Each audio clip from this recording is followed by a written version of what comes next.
yuhoraho aho ngaho, mababa y'Uwiteka niho nzigumira iteka.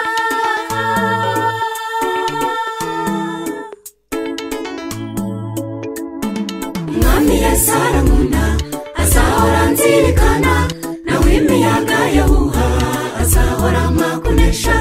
Iyo atangiye umurimo niyo izawusohoza, yaravuze ntiyoroshya anyoboza umwuka wera. Umwami Yesu arankunda azahora nzirikana, nawe imiyaga yahuha azahora amakunesha. Iyo atangiye umurimo niyo izawusohoza, yaravuze ntiyoroshya anyoboza umwuka wera. Nzaguma mu mababa ye mufite ibyiringiro, azahora ambundikiye umoya ye ntagisiga. Umwami Yesu arankunda muhaye umutima wanjye.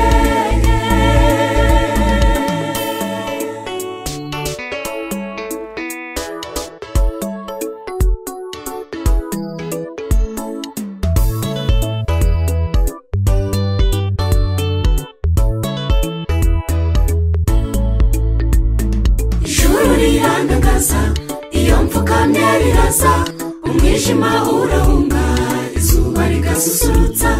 Iyo manutse ibikombe azamuka biruhanya, ruzira bwo barafasha ngahabwa poromosiyo. Ijuru rirandagaza, iyo mfukamye riraza, umwijima urahunga, izuba rigasusurutsa. Iyo manutse ibikombe azamuka biruhanya, ruzira bwo barafasha ngahabwa poromosiyo. Nzaguma mu mababa ye ufite ibyiringiro, azahora ambundikiye umoya ye ntagisiga. Umwami Yesu arankunda muhaye umutima wanjye.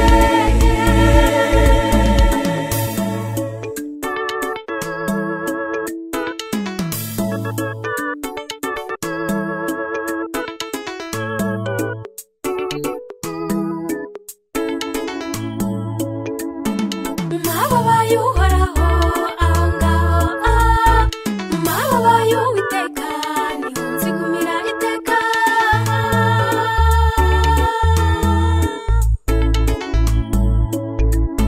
Mu kwivuga k'Uwiteka hari ibanga ry'abahanga, uwumva akiyoroshya n'abapfuye arabazura.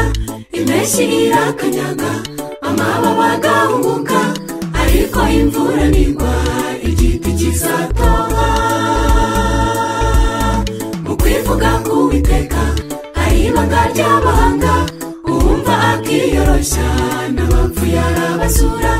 Impeshyi irakanyaga amababa agahunguka, ariko imvura nigwa igiti kizatoha.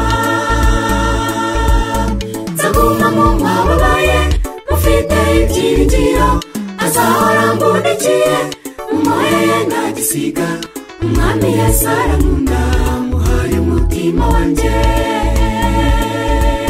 Nzaguma mu mababa ye ufite ibyiringiro, azahora ambundikiye umoya ye ntagisiga. Umwami Yesu arankunda muhaye umutima wanjye.